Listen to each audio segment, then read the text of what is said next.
Hi guys, welcome, it's Elise and my half-baked brush cause we're gonna try avoid using blending tools today. Gotta be especially careful with the pressure to create these barely noticeable differences between tones as it'd be with the blending tool. But first, I'm gonna build the head as a figure with some guidelines, place the ear, the neck and shoulders. Wait, we're here for coloring, so let's just switch to the coloring. After the sketch is done, as usual, I'm picking the mid-tone color and just filling the sketch with this one color. Then it's the hair color, smooth brush to make it look blended, and eyebrows, which made me face the reality of not being able to give it a nice smooth transition, so I cried a little and created my last smooth gradient with multiply layer. It's the light side to the shadow side. But I need more defined shadows now, and with the same multiply layer and this half opaque brush I picked at the beginning, I'm gonna add these shadows, crying, cause just look how messy it all looks like. Honestly, I'm just trying to ignore it. It's not like trust the process, it's more of ignore the process to me. But since these brush strokes are gonna be here anyway, at least I'm gonna paint it by the direction of the shapes, like repeating the shapes. In fact, it doesn't look this bad. The opacity kinda saves the situation and probably it's gonna end up looking more interesting than usual, more like a real art piece, cause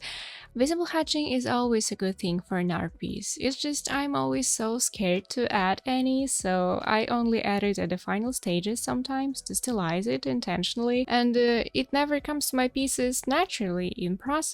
And there's also gonna be some layers above these shading layers, so probably I'm gonna be able to create more smooth transitions, where I feel it should be with these new layers. I don't know yet, but for now it all looks not as bad as I expected. And it's also a great practice. You know, blending tool most often is like a tool to use when you don't want to try too hard. You just blend it all over and check if it worked. In this kind of process, there's no place to learn and to improve, unfortunately, because we don't really analyze what we're doing and relying on this looking fine feeling. So even if it just sometimes, that's a good thing to try to avoid it. Try to shade with no blending. I'm erasing some areas of multiply layer to create light spots. Well, it's more of mid-tone spots. The lights are scary today. It's really bright and smooth and I don't want to even think of how I'm gonna add it with no blending. So I'm starting with less contrasting areas, just the color of the original mid-tone I added as a first stage as this one main color, and the shadows I added. It's similar to monochrome painting practice or even in the painting kinda. It's gonna be easier to place colors later since most of the tones are already here.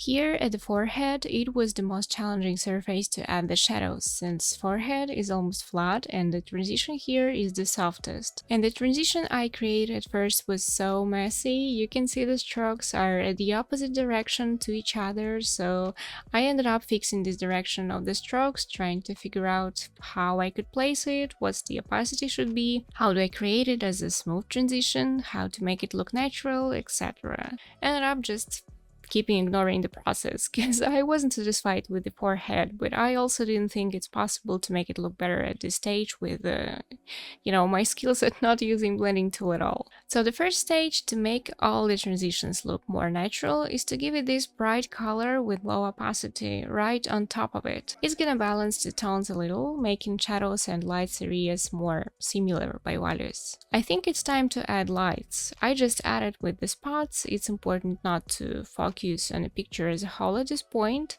I mean, we need to create a suitable light color here, but it doesn't matter how it's gonna look like in context of a good looking finished art piece for now. First, let's add all the light spots, trying to create more or less smooth transitions to the midtones, and then, when it's done, we can check a picture as a whole and see if it works. I feel like this time it turns to be more realistic than usual. I mean, it's more detailed lighting and the shapes are more close to real human head anatomy, and I don't really like this, but it kind of happened accidentally since the whole process is unusual to me and it's really comfortable to work like this. I am focused on creating these smooth transitions so much. Being out of comfort zone, changing the process can change the appearance of a finished painting a lot, and it's a good thing sometimes, but that's not the case. I'd like it to look a lot more simple than that, so I think I'm gonna try to make it work at the next stages, stylizing it all and bringing some simple shapes with lasso tool. At this point I realized I probably should have used more smooth brush all along, with more smooth edges, so right now I'm gonna cheat. Close your eyes please, because I came up with this idea of using blur.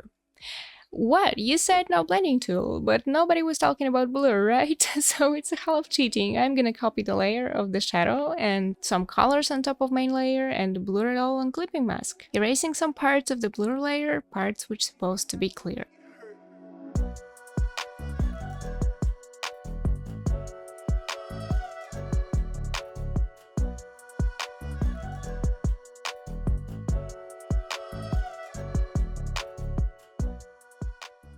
I often use curves at this stage to adjust the colors and values too, and this forehead, it's still bothering me, so I outlined the area of approximate smooth transition and created it here with smooth round brush and the skin color.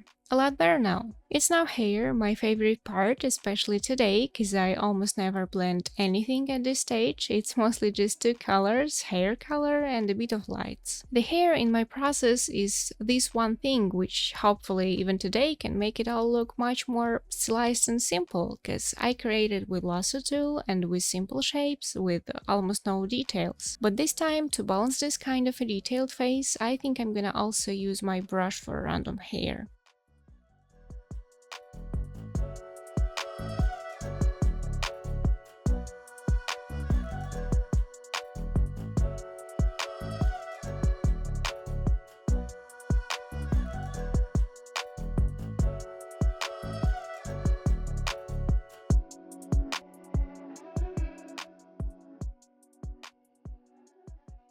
The earrings and all the jewelry I also paint as simple as possible. It's lasso and just one color. Some final touches, highlights, pond lights and just some finishing touches to make it all look finished.